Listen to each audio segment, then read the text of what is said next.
is Vanda, and I am your host here on Mo Money Mondays. Thanks for joining us. And this is brought to you by All About Us Media. So I am your host, Vanda Jamison of the Jamison Legacy Group. You can follow me on LinkedIn, Instagram, and Facebook at Jamison Legacy Group. Get all the notifications in real time as they drop. And also remember to follow us here at All About Us Media. So that you can get all of the information on the platforms and our Facebook Live. This is actually dropping Facebook Live. So also don't forget to subscribe, hit the button below, and subscribe to our YouTube channel if you are listening and getting this through YouTube. So here on More Money Mondays, we talk about all things money and how it relates and influences our everyday life, right? I am a financial strategist. I'm an insurance broker, a retirement planner, a generational wealth builder, and a financial education instructor. So financial literacy is crucial. And it's my passion to help ordinary people like you and me create extraordinary wealth. And I believe it starts with a plan. So our talks here on Mo Money Mondays are designed to help your money make sense. So let's get to it. Happy October. It is October.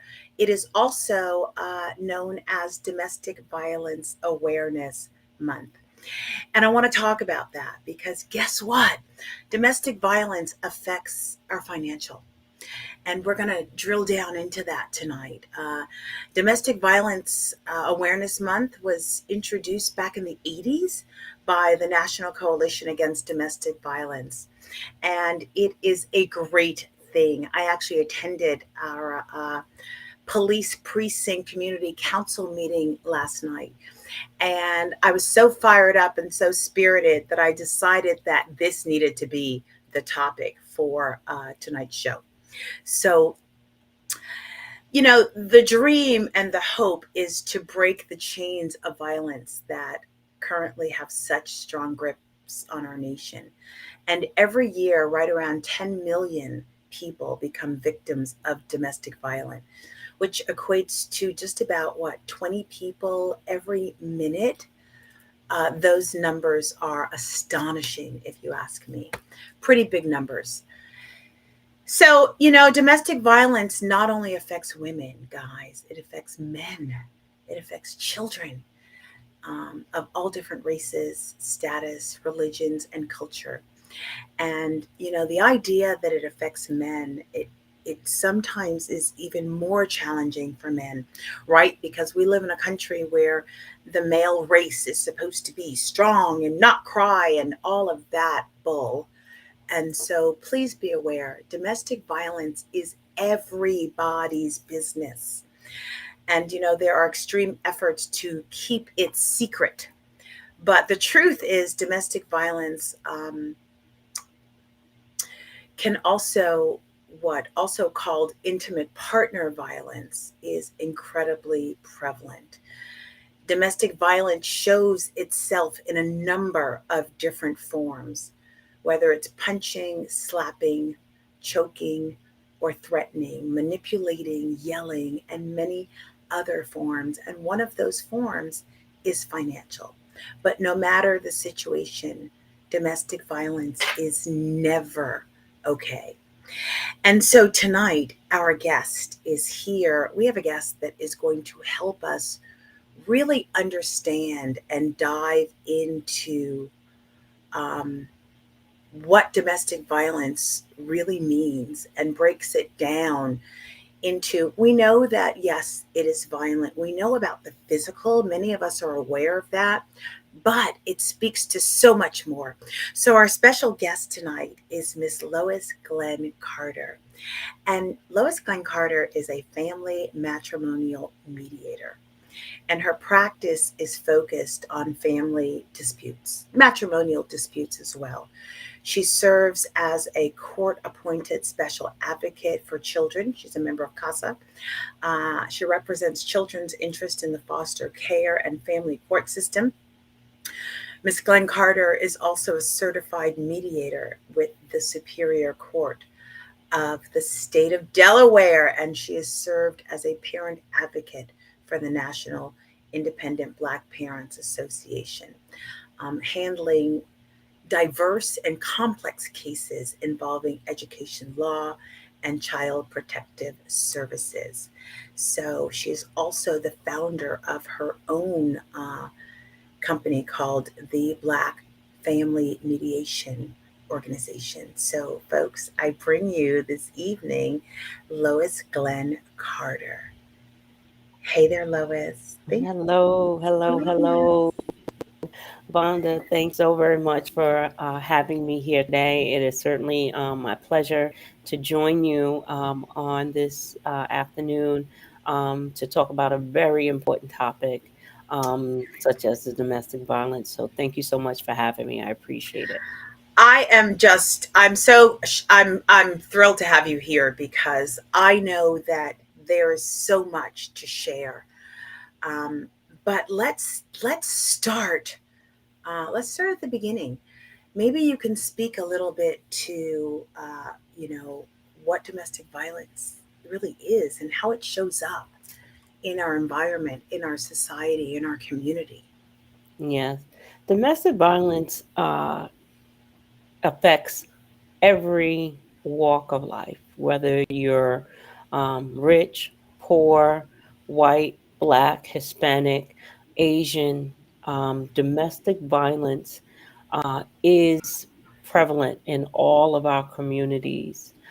There are some things that are specific to the African American community, and I can get into that a little bit later on. But what we see generally with domestic violence is that most people think about domestic violence in the form of just being physical abuse Mm. or sexual abuse, verbal abuse, emotional abuse, reproductive coercion, um, maybe even digital abuse, cyberbullying, and financial Ah, abuse.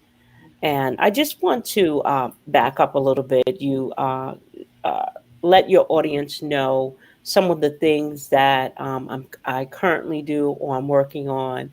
But what please. brings me to this table as a domestic violence advocate is that I'm a former court appointed advocate for survivors of domestic abuse.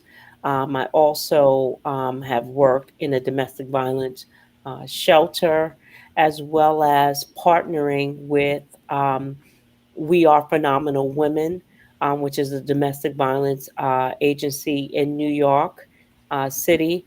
And then I've also had the wonderful opportunity to be one of the feature inside stories for Scars of Survival magazine in May of 2021, as well as additional opportunity to be their mediator liaison. And so and I'm also a survivor of domestic abuse. So I've covered a lot of different areas within the scope of domestic violence awareness.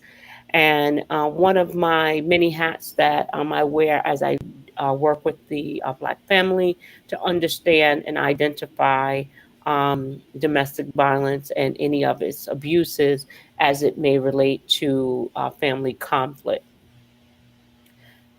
So that's something I wanted your audience to be aware of. Beautiful, beautiful. Which I would imagine is very prevalent in your arena. Very prevalent. So, it's so interesting because until the conversation last night, I didn't realize that it was my business or that it was my right or that I am encouraged to speak up should I know of a neighbor or someone, a friend or a family member. It is so important that if we see something, we say something. And as one of the detectives said last night, guys, the best thing in the world is that an officer shows up and there's no issue at all. That is the best thing. So it's really not for us to determine whether there is actual abuse going on, is what I understood. If you have a feeling, it's safer just to say something. So what I'm learning is that, this type of violence, domestic violence, that there might be a cycle. Is there a cycle to this type of violence? What do you think? Oh no, there certainly is a cycle. There's a cycle of the incident. Then you have the honeymoon period. Then when things cool down, and then you go right back into an incident occurring. And on average, they say that a victim of abuse will leave their abuser on average 7 to 10 times. So there certainly is a cycle of not wanting to leave, making a plan to leave. What does that look like if children are involved? Level of education. And so, as you bring the awareness to the financial piece in every walk of life, like I said, it can affect you if you have high income to low income and your way of living, and you have children involved or may not have children involved. Now you're impacted in trying to create a plan of escape, a plan of leaving. And so that is where, if the financial control is part of the abuse, it makes the plan to leave harder. We have a lot of different financial woes taking place in our society. We have a housing crisis. We have inflation happening. We have people leaving jobs, unable to get jobs. And so imagine if you're in an abusive relationship where your partner is, if you will, the breadwinner, the one taking care of the bills or paying the car note, because your job is now in question due to post COVID conditions and things happening. Um, how then do you leave? Do you go into a shelter, a domestic violence shelter? Do you go with family or friends where it would be safe for you to go, where your abuser isn't able to find you? How does it impact your job if you are working? What do you tell your employer? So there's a number of different things that can occur. Um, I think about the time. I have a number of different financial abuse stories because financial abuse was a part of the abuse that I sustained the most in my 10-year marriage. And so I after I wanted to got, touch on that. yes, I actually, would you, if you don't mind sharing, I have been a colleague of Miss Lois Glenn Carter now for almost 3 years. We have presented together and educated the community in many different ways as regarding empowering ourselves. But Lois has an amazing story, and if you wouldn't mind sharing your story in regards to your experience and how you landed in this arena of being a family mediator. I find it so fascinating, so interesting, and so impactful. yes. Well, my story, I was married for 10 years. The my ex was a minister in the church, Mm, and we, of course, had not lived together prior to our marriage. And 3 months into the marriage, he was physically abusive to me, wow.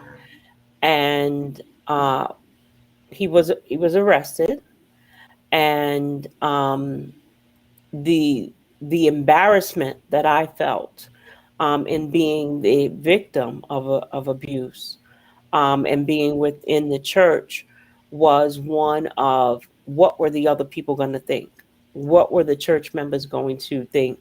And I was concerned about that.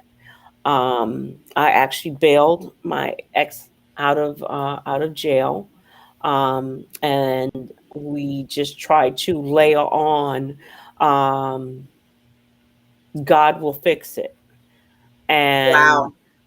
we Just because it was a cycle, if you will, after that of not no more physical abuse, but the emotional and the financial abuse began to shape and take charge and power of control in the relationship. And so when I got married, I had only had a high school diploma. I was about 35 years old. And although I had several jobs, I did not have a formal secondary education.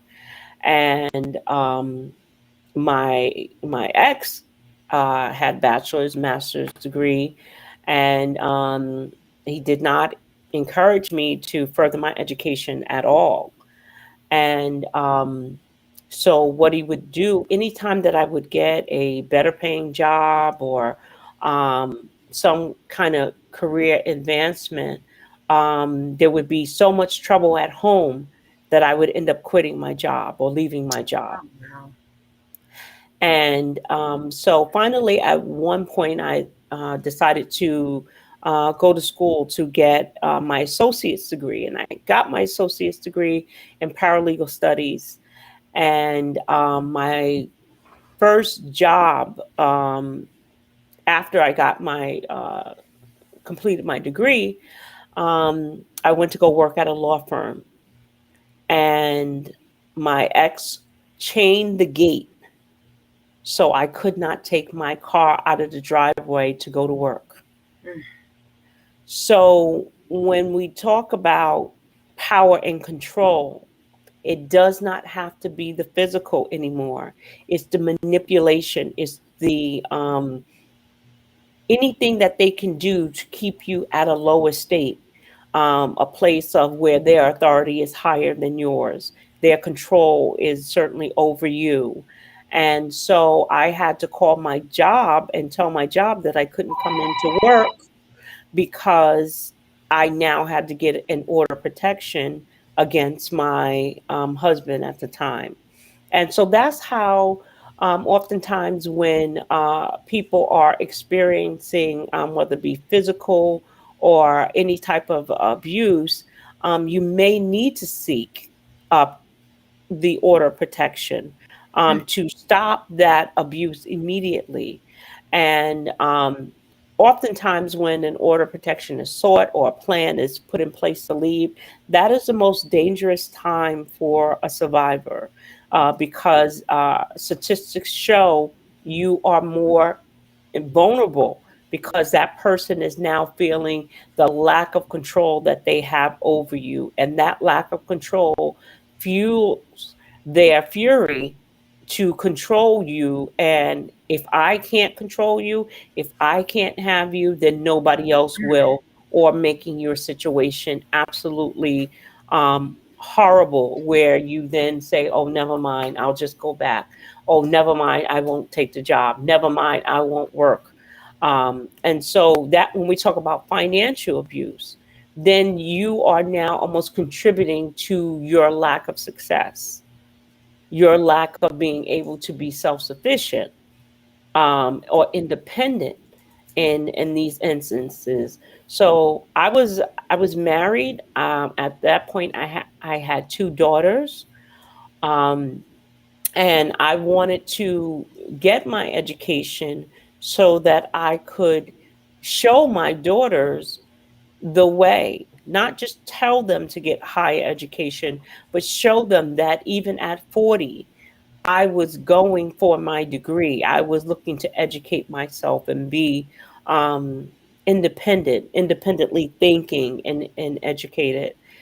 And so financial abuse in the course of my marriage took on so many different forms.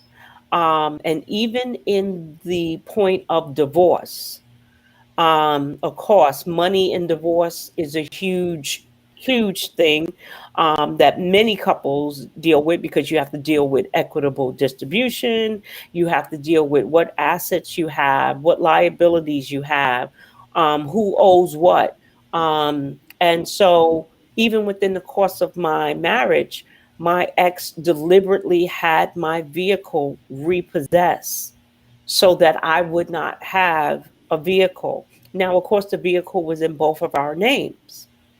So, with the vehicle being in both of our names, he didn't care. But during the course of a divorce, there's something called an automatic order, which prohibited the parties from um, uh, getting rid of assets, dissolving assets, making new purchases. And so the court kind of says, while you're in this process and we're separating apples and oranges, you're not allowed to make any major moves. And so I was able to cite my ex in the divorce proceedings with being in contempt because he did that. He had my vehicle repossessed while we were in divorce proceedings. He canceled me off of his medical insurance when his job was performing an audit of his dependents, refusing to include me in the medical insurance so that I would pay more for health insurance or not have it. So when we talk about financial abuse, it encompasses that, such as medical. It will stem as far as the medical abuse and the other things that a person can do to be so very heinous towards the other person. And that impacts you. That affects your self esteem. That affects your ability to transport yourself or to get to work or to transport the children. And so I endured those things for a long time. It seemed like the divorce was never ending. And when you're in court proceedings, things takes time, and you have attorney fees, and you have attorneys needing to file motions in order to cite what the other party has done, and the court doesn't always jump and react to the situations as they occurred, but that was a part of it. And so by the time we finally got to the equitable distribution, the court ordered that he would be responsible for the balance of the repossessed vehicle that he had repossessed. The court then ordered that I would receive the appropriate amount of pension that I was entitled to by New York State um, domestic relations law. And even with that, the abuse yet continued because he and his attorney then colluded to exclude what the court had ordered that I would receive as far as the pension. So So it now you basically, have to continue to fight. yes, And yes, it sounds like it's designed to break you down so that you will surrender and give up. yes. And Mm, that it definitely is what was a factor in this. And so the yeah. things that I've endured, I've at times I felt like giving up. I've given up and had to woo-saw and then had to gather my strength to come back to the table, to come back to the fight, um, because it was just so browbeating and so discouraging. And some people even just tried to tell me, "Oh, it's just a bad divorce." And I had to correct them and let them know this is not just a bad divorce. This is financial abuse. This is what um, we say domestic violence is inclusive of. A bad divorce is, I'm coming to the table with 50%, you're coming to the table with 50%, and I say that's mine, you say it's yours, and we're equally And you at only the get same. 30%. That's a bad Yeah, divorce. No, that's a bad that's divorce. a bad divorce. But when you are constantly abused with every aspect of your marriage, as well as now a divorce to further break you down for you yet to come back to the relationship is Yeah. what is horrible. So this interview, this highlighting of domestic violence and all of its component is to, again, what is designed to do to bring forth the awareness. Someone that's going to hear this interview is going to say, "Oh my goodness, I didn't know that could happen. Oh my goodness, I I Yeah. believe that's what's happening." They're able to now identify. And what do you do when you identify that you're in a relationship and you don't have the education that you need to be independent? I want to talk about that. I want to actually, I want to really talk about that. I want um, to ask you to speak to the solution side if you should discover that that is your situation. But we're going to go to commercial. We're going to take a quick commercial and we will be back with Lois Glenn Carter here on Mo Money Mondays, where we are saluting and commemorating and shedding light on Domestic Violence Month. And our hopes is to be part of the solution that breaks the chains of violence that currently have such a strong grip on our nation. And believe it or not, we all know someone out there. Whether we're right or wrong, we all know someone out there. We'll be right back.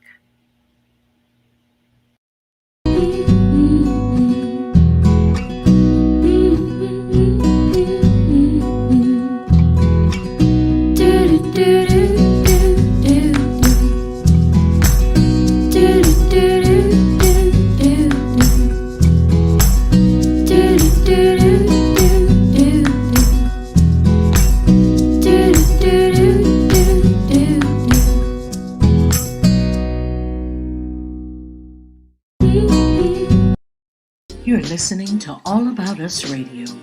We're live streaming 24/7, playing old school versus new school. Follow us on Facebook, Twitter, Instagram at AAU Media, and visit our website www.aaumedia.com. Call us at 1-833-369-1444, extension 1, and leave us an inspirational message or request. You're listening to All About Us Radio. You're listening to All About Us Radio. We're live streaming 24/7, playing old school versus new school. Welcome back. Welcome back. You are tuned into Mo Money Mondays. I am your host, Vanda of the Jamison Legacy Group. And tonight we are saluting Domestic Violence Month. Our special guest is Lois Glenn Carter of the Nationwide Black Family Mediation. We were just about to dive into the conversation just a little bit more about domestic violence and how it plays such an impactful role on the financial piece in many people's lives. Uh, Not to mention, how about this, Lois? Not just the person experiencing the domestic violence, but that would also mean the children and all of it. I mean, if we're talking about the medical that is connected, the assets that are connected, and having one of the I'm going to say one of the parents or one of the husband or the wife being the abuser, how that affects not only the one being abused, but also the ones that are being cared for within the family. Um, any thoughts on that? Yes, absolutely. Children that are witness domestic abuse, they're learning how to accept it. They're learning how to either become abusers, or victims. And it's very hard to teach um, your children what not to do when you're in the midst of it. Um, I believe that once you are out of it, then you need to go back and identify uh, the different things that you need to share, that this is not love. This is not acceptable. Mm. This is how you overcome these things.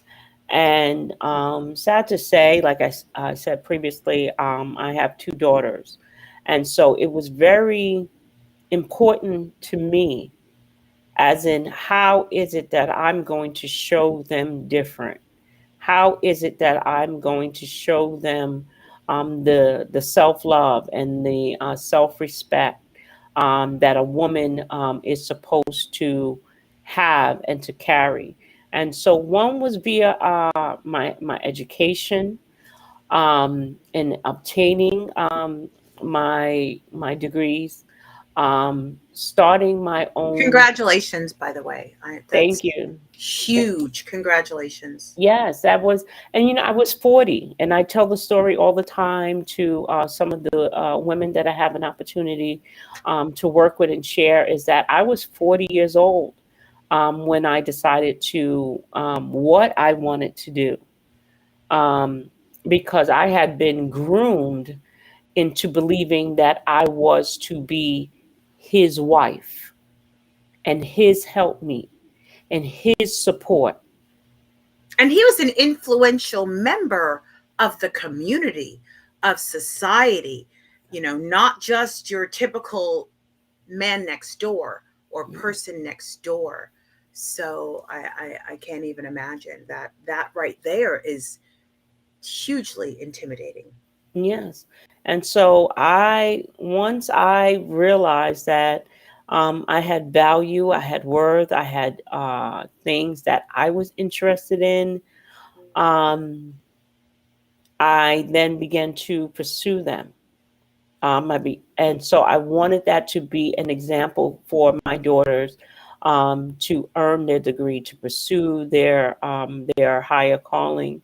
And so now, even though they are yet still in teenage years, I know that teen dating violence is a thing too. And so constantly bringing the awareness to the type of relationships that they are entering in with their classmates and best friends, and that they have relationships with, to help them to build healthy relationships, and not only what they may have witnessed or heard, and understand that these certain things are not acceptable. It's not acceptable for you not to have a skill or your education, or what is it that you wish to pursue, to create your own stable lifestyle and stability. And so that's key. That's very key for me to share, with my children, to let them know that um, be independent, be strong, articulate your thoughts. Don't let anyone, dismiss what you are and what you desire to do. So that education piece is now such a huge component, with me sharing that with them, so that they can not uh, become prey to anyone under that aspects. And so, whether they decide higher education or skill, or a trade, is important. Yeah. And in this day and age, also financial abuse um, is damaging. Can be very damaging to your credit, to your Mm. uh, online presence, your ability to actually gain employment, your ability to have favorable rates with your insurance companies, um, obtain housing. Wow. So it's not just one aspect, that when these things happen, that it impacts other aspects. So like I said, my vehicle was repossessed. And so now my credit score is lower because of that infraction. Um, Insurance lapses, inability to pay the insurance on time impacts your insurance, I never right? thought of that. I never thought of that. Wow. Yes. And so all of these things, and then when you try to get housing or an apartment, or everybody wants to look at your credit score. So imagine you're living with your abuser. Um, you don't have anything in your name, or um, Mm. you go to get something, and or now there's an infraction where you can't even leave. You can't even get an apartment or a house, or because your credit has been impacted by the abuse in the relationship. And typically after divorce, because assets are being distributed, and uh, having to be paid or paid late or things of that sort, it certainly will impact your credit. And there's no box to check off to say, well, I'm going through a very nasty divorce, or I've been in an abusive Yeah. financial situation. They just look at it as though, okay, you were negligent in paying your bills. And not really interested in what the reasons behind the lacking is. Yes. Terribly detrimental. Okay, well, folks, we are here with family mediator Lois Glenn Carter to shine a little bit of light on the financial detriment and impact that domestic violence can cause on an individual, on a family, on society. Um, so let's speak to, or can you help to shine a little light? You know, some people don't recognize that they're being abused because it's not physical. What might you say to help or assist folks in determining? Sometimes we just think that, I know people say marriage is difficult. Um, you know, Folks may often think that, well, this is just difficult. I'm not being abused. What's your suggestion to folks that may not recognize that they are in an abusive relationship because there is no physical harm? What should they do? Yeah. So as a victim survivor of domestic abuse, but now also the founder of the nationwide Black Family Mediation Services. Um, Let me start off by saying abuse can never be mediated. You can't Mm. mediate with Say that your again. you can't Abuse. abuse cannot be mediated. Well, You can't negotiate with someone who has control. that's deep. That's deep. And so it takes a skilled and trained mediator such as myself to recognize the signs of abuse. And what let me answer the question first, and just in the plain aspect. So if there's a family, husband, wife, two partners, what have you, and you have a failure in communication, one knows how to budget, the other one doesn't know how to budget, one's a spendthrift, one wants to spend all the money, that can be just some things that you two can sit down, work through that conflict, and have there be a resolution to a budget, to a plan, to bringing in more income to cover the debt. And that is all above board fine, no problem. Many families go through that. Many individuals go through that. Like no more Starbucks for, for the rest of the month. There's your $200 a month that you need to, Right. cover your light bill. There you have it. But in the aspect of abuse, how do I know that I'm in this situation? Well, you'll know you're in the situation when you have no say so. You have no financial control. Um, Most of you say the major bills are either in the other person's name or controlled by the other person. So, for instance, the manipulative tool is if, let's say, you're sharing an apartment with your significant other. Well, the lease is in his name or her name.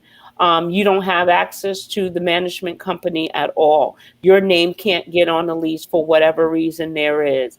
There's no communication, and then when something goes wrong, only your name is there, only their name is there, and you got to be the person to go. I would Uh, like to add, though, that there might be some folks out there that are happy with that kind of arrangement. I just want to clarify that the other piece is that, and it doesn't feel good. mhm. Right. I mean, this may, if these are the circumstances and it doesn't feel good. Yes. Okay. Yes, because you'll know that gut feeling will let you know that this is either the way it needs to be, or this is the way that the other person is making it to be, so that you have no control. So, like in this day of age of two people being on a lease, might induce a higher security deposit, or the other person credit just won't allow them to be on the lease, but you're still legitimately living together. And so there's a lot of caveats out to that, but you're Yeah. working on a plan to make it right, right?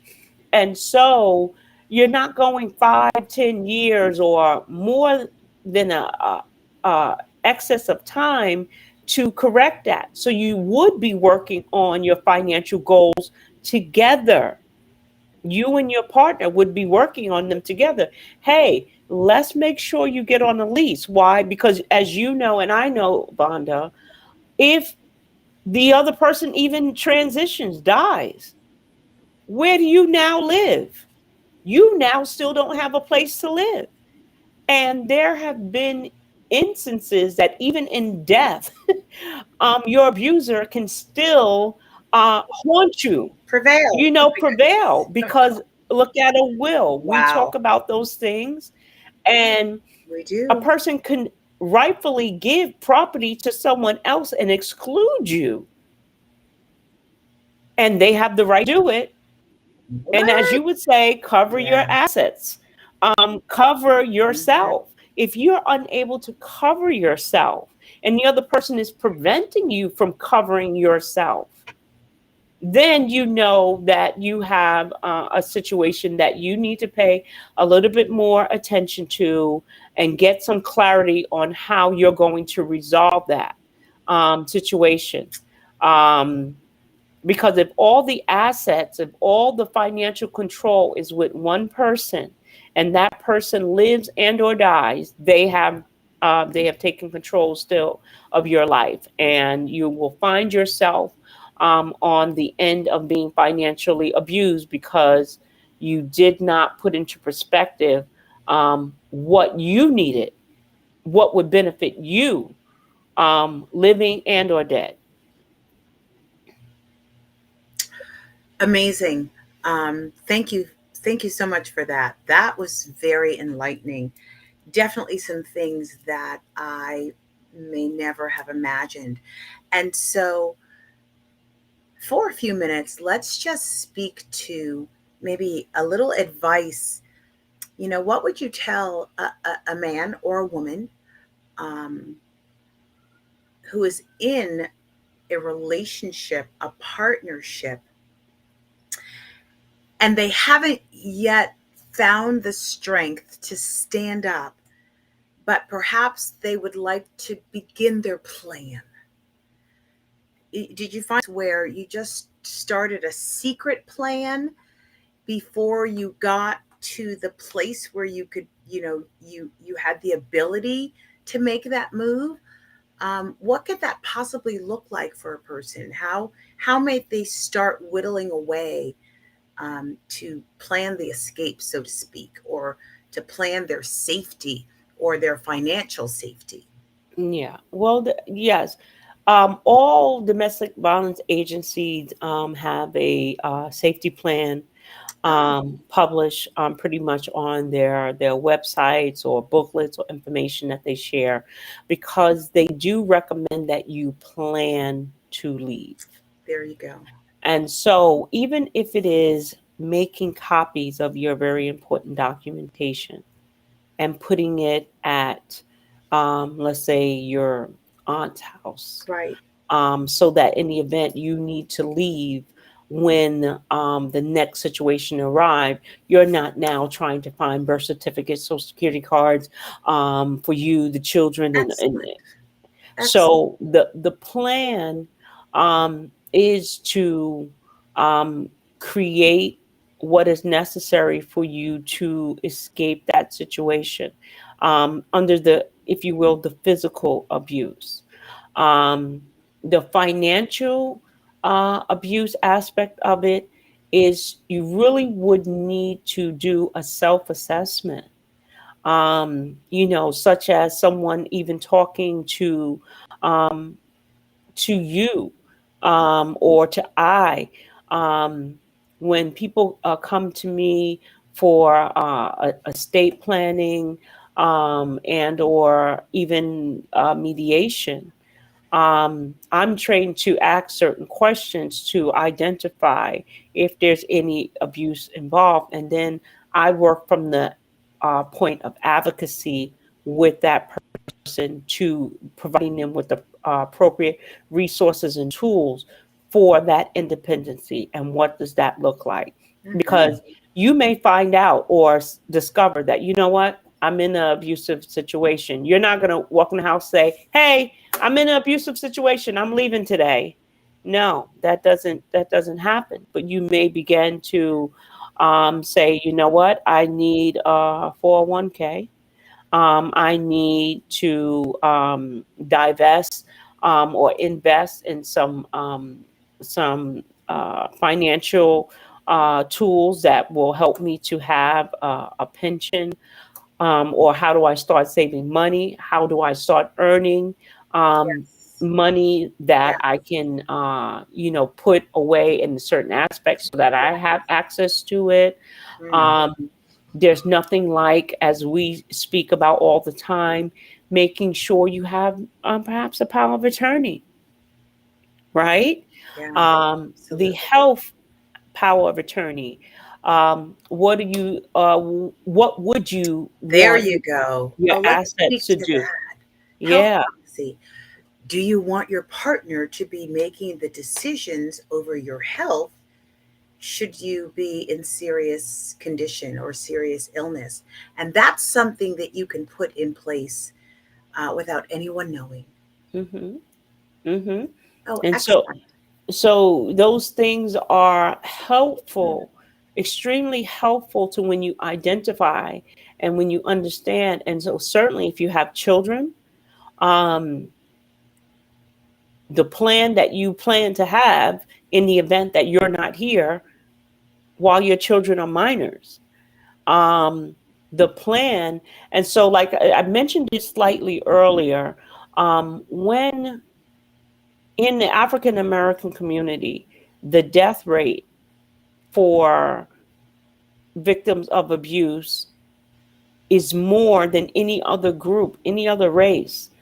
And so we actually are dying at a higher rate from our abusers um, than any other group. And so that leaves a large segment of children that are traumatized and re traumatized because one parent has committed the horrific act of perhaps murder or maiming or disfiguring or incapacitating the other parent, and the children have either witnessed it or have become a byproduct of this abuse. And now what happens?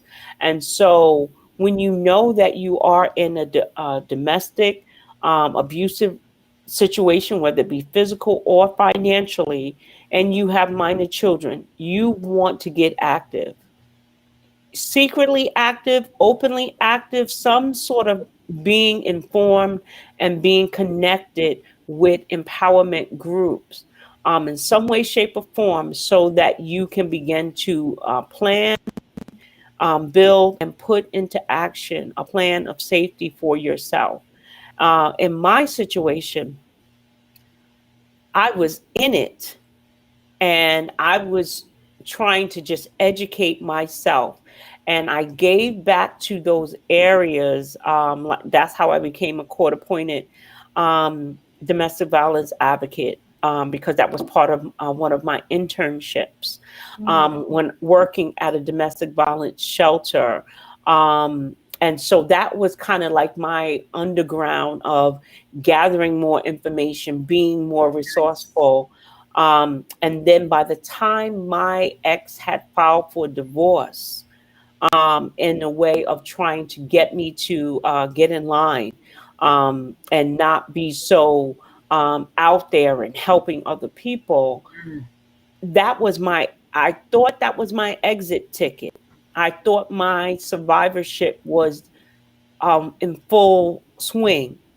But then he picked up another aspect of abuse, and that was with the children, and accusing me of harming my children, Mm. and something that I would have never done. But then I found myself now having to give an account of my parenting skills and how I parent my children. And so from soup to nuts, A to Z, I've experienced it in so many different ways that it it is just the course of life for me, and everything that I've experienced, to bring it back in a way of service to my community, whether it be about domestic violence, whether it be about parent advocacy, Mhm. whether it be um, anything that the Black family would need in mediation and conflict resolution. I'm here for it. I'm here to help, and I know that my experience, sis, is valuable, and I didn't just suffer it for myself, but to help other people overcome in their situations, in their circumstances. And Yes. so Yes. that's all what Yes. I do. Oh, thank you, Lois. We are so grateful for the service that you provide within the community. It is untethered. It is amazing. And I have actually worked with Lois, so I know firsthand the work. Now, you're on the West Coast, right? That's correct. You're on the West Coast. Okay. I currently reside on the West Coast, toggling between Nevada and California. I have immediate work dealings that bring me to this side of the United States, but I'm a New Yorker, and Yes. That's how we um, met. that's Right. how we But you're met. virtual. I Yeah, mean, the we work that you do can be done virtually, the support. yes. Okay. So I meet with families via Zoom and Google Meet. I have telephone consultations with them, and then sessions, video sessions with families, helping them to resolve their conflict, providing advocacy. When people call me and the he said she said sounds a little bit overt of abuse or additional support, then I know where I fit into to help. And Right. so I've had that. Like I had a young lady call me and expressed that her ex had um, broke out the windshield in her car to her car, but however she wanted to call for family mediation. And so when I say that I wear multiple hats, now I'm in the advocacy. I'm not the mediator. There's no way I can mediate in trying to bring you two to the table when he's busted out your windshield. He's Understood. giving you acts of violence. And so we need to talk about order protections now. We need to talk about your safety first. And so any day of the week. But I think I'm grateful that on my website, I posted my story so that people can see that there are multiple layers to conflict and resolution. And people call me and they share their stories and they share their information. And then I'm able to provide them with the appropriate resources. And that, that's what my job is. Beautiful. And so I love it. I absolutely love it. Thank you, Lois. Thank Do you want you. to tell folks real quickly before we wrap? We are out of time. How can people get in touch with you? And I also want to say that, very often we do end up in court in our partnerships for whatever reason. And I know that it is very common that courts are recommending mediation. So please remember that you have sat in on our chat here with Lois Glenn Carter. She brings to the table not only her own experience, but a level of compassion that is bar none. Truly, truly, truly, in a very gentle and strong way. I have watched her climb, okay, to the top. And it's quite impressive to be in the room with her. Because she is so gentle that I'm kind of like, I am always floored. There is strength in grace. And I would say that is encompassed in Miss Lois Glenn Carter, founder and CEO of the nationwide Black Family Mediation. Lois, how can someone get in touch with you if they desperately needed you right away? Okay. Well, I can certainly my website, www.blackfamilymediation.com. On the website, there is a link to schedule a consultation. And so consultations are free. You schedule, we'll talk by phone, and then we map out a plan from there. I can also be reached on Instagram, Lois Glenn Carter, my family advocate. I'm also on Facebook, Lois Glenn Carter, my family advocate, and that is the best way to reach me. To schedule a consultation, let us pick the best time for you to call me, or you pick the best time, and then I will call you. I do mediation sessions on Sunday. So I make myself available at what's the unconventional times. Most organizations are open Monday to Friday, 8 to 4. And I try to make myself certainly available at the time that is most convenient for the client. And so if that's Saturday and Sunday, then certainly that is the time we will carve out a time to meet and begin Can't to get more discuss issues. convenient than that. You can't get more Absolutely. convenient than that. Lois, thank you so much for joining us. Folks, you have been tuned in to Mo Money Mondays. I appreciate this is now her second visit. Thank you so much. And I hope that you'll come back again. Certainly Yes. will. Okay. Thank you Yes. so much, Lois. Thank Anytime, you. Thank you. Vonda. Thank you. We Okay. have been spotlighting Domestic Violence Month. October is Domestic Violence Month. And we hope that we have enlightened you and brought just a little bit more awareness to what is affecting society and so many victims out there. We'll be back next week. You have been tuned into Mo Money Mondays. I am Vanda, your host. You've been listening to All About Us Media. Thank you so much for joining us, and we'll see you again next week.